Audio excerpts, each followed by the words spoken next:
Hello everyone, for today's video kay maningit ta sang santol. So amo to siya guys, oh. Di siya ang bunga sang amon santol. Bali na bali nang sangaya tungod siguro sa kabugat sa bunga niya. So na siya damo gina siya bunga guys. Pero tamis naman siya kung matanang na siya sa pagkahinog. Damo siya bunga. So may ara pagid isa ka puno guys, oh.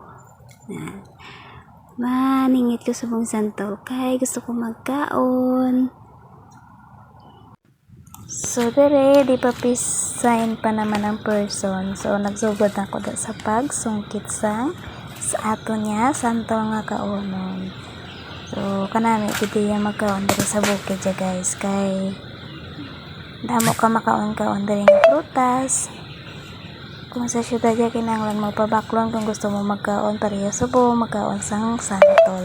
So kung may tanom kaya mang sungkit ka na lang kung may mga bunga ang prutas. So sa bunga bulan niya dan tigbulong agit sang mga fruit trees, o diba? So sunod naman na akong dira nga sungkiton kay alang-alang pa avocado naman dira guys.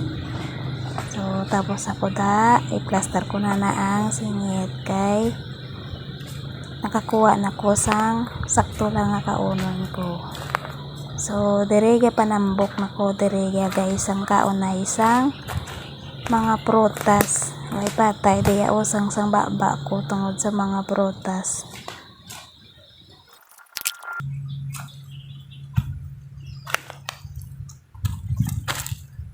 So, amo siyang nakuha ko guys, oh.